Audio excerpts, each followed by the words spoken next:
Nobel বিজয়ী অধ্যাপক doctor Mohammad ইউনূসকে প্রদান করে বাংলাদেশের অন্তর্বর্তীকালীন সরকার শপথ গ্রহণ করেছেন।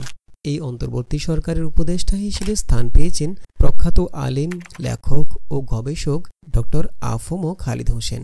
তিনি বাংলাদেশের ইতিহাসে প্রথম আলেম উপদেষ্টা হলেন। বৃহস্পতিবার শপথ গ্রহণের পর জাতির উদ্দেশ্যে তিনি বলেন, এখন আমাদের দেশকে গোছাতে হবে। সেজন্য বিশৃঙ্খলা ও লুটতরাজ থেকে বিরত থাকতে হবে। একটি সুন্দর দেশ গঠনে সবাইকে এগিয়ে আসতে হবে। প্রবীণ এই আলেম রাজনীতি সচেতন ও বুদ্ধিজীবিতায় উত্তীর্ণ। বিভিন্ন গণমাধ্যমে তিনি নিয়মিত কলাম লেখেন। আন্তর্জাতিক নানা জার্নালেও তার লেখা প্রকাশিত হয়েছে। নানা পত্রিকার সম্পাদনার সাথেও তিনি যুক্ত। সর্বদা দল মতের ঊর্ধ্বে থেকে স্বৈরতন্ত্রের বিরুদ্ধে সোচ্চার ছিলেন। এছাড়া তার প্রজ্ঞা, দূরদর্শিতা সর্বজন বিদিত। প্রখ্যাত এই আলেমের পুরো নাম আবুল ফয়েজ মোহাম্মদ খালিদ হোসেন, তবে তিনি ডক্টর আফম খালিদ হোসেন নামেই বেশি পরিচিত। তিনি 1959 সালের 2 ফেব্রুয়ারি চট্টগ্রাম জেলার অন্তর্গত সাতকানিয়া উপজেলার মাদারসা ইউনিয়নের মক্কার বাড়ির এক সম্ভ্রান্ত মুসলিম পরিবারে জন্মগ্রহণ করেন। তার বাবা মোহাম্মদ হাবিবুল্লাহ একজন ইসলামী পণ্ডিত ছিলেন।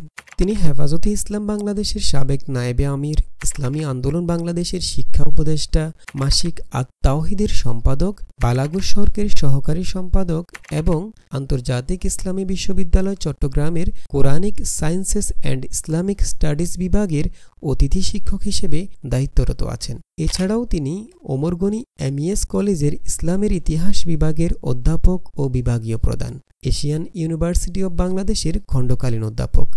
বাবুনগর সরকারি প্রাথমিক বিদ্যালয়ে ভর্তির মাধ্যমে ডক্টর আফম খালিদ হোসেনের শিক্ষা জীবনের সূচনা হয়। এখানে তিনি 3য় শ্রেণী পর্যন্ত অধ্যয়ন করেন। 1969 সাল থেকে 1971 সাল পর্যন্ত তিনি আল জামিয়া আল ইসলামিয়া পটিয়ায় লেখাপড়া করেন। 1971 সালে সাতকানিয়া আলিয়া মাহমুদুল উলুম মাদ্রাসা থেকে প্রথম বিভাগে আলিম ও 1973 সালে ফাজিল পাশ করেন। 1973 সাল থেকে 1975 সাল পর্যন্ত চট্টগ্রাম চন্দনপুরা দারুল উলুমে হাদিস অধ্যয়ন করেন। 1975 সালে বাংলাদেশ মাদ্রাসা শিক্ষা বোর্ড থেকে কামিল পরীক্ষায় উত্তীর্ণ হন।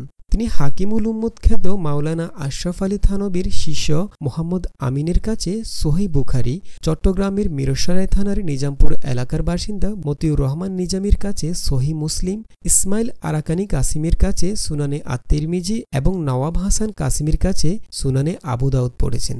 1982 সালে তিনি চট্টগ্রাম বিশ্ববিদ্যালয়ের ইসলামের ইতিহাস ও সংস্কৃতি বিভাগ থেকে বিএ ও 1983 সালে একই বিষয়ে এমএ পাশ করেন। 2006 সালে চট্টগ্রাম বিশ্ববিদ্যালয়ের স্কলারশিপ নিয়ে হযরত মুহাম্মদ সাল্লাল্লাহু আলাইহি ওয়াসাল্লামের খুতবা, একটি সামাজিক সাংস্কৃতিক গবেষণা বিষয়ের উপর পিএইচডি সম্পন্ন করেন। 1987 সালে সাতকানিয়া মাহমুদুল উলুম ফাজিল মাদ্রাসায় আরবি ভাষা ও সাহিত্যের প্রভাষক হিসেবে যোগদানের মাধ্যমে তার কর্মজীবনের সূচনা হয়। 1992 সাল থেকে 2019 সালের জানুয়ারি পর্যন্ত চট্টগ্রাম ওমর গনি এমইএস কলেজে ইসলামের ইতিহাস ও সংস্কৃতি বিভাগে অধ্যাপক ও বিভাগীয় প্রধান হিসেবে নিয়োজিত ছিলেন। 2007 সাল থেকে আল জামিয়া আল ইসলামিয়া পটিয়ার ধর্মীয় ও সাহিত্য বিষয়ক মুখপাত্র, মাসিক আত-তাওহীদের সম্পাদক ও হালিশহর এ ব্লক হযরত ওসমান রাদিয়াল্লাহু তাআলা আনহু জামে মসজিদের খতিব এবং আল জামিয়াতুল আরাবিয়াতুল ইসলামিয়া জিরির মুহাদ্দিস হিসেবে দায়িত্বরত আছেন। 2020 সালের 15ই নভেম্বর তিনি হেফাজতে ইসলাম বাংলাদেশের নায়েবে আমির এবং 2021 সালের 2 জানুয়ারি ইসলামী আন্দোলন বাংলাদেশের শিক্ষা উপদেষ্টা নির্বাচিত হন। 2023 সালের 8 জুলাই থেকে তিনি চট্টগ্রাম আন্তর্জাতিক ইসলামী বিশ্ববিদ্যালয়ের Quranic sciences and Islamic studies বিভাগে অতিথি শিক্ষক হিসেবে নিয়োগ পান।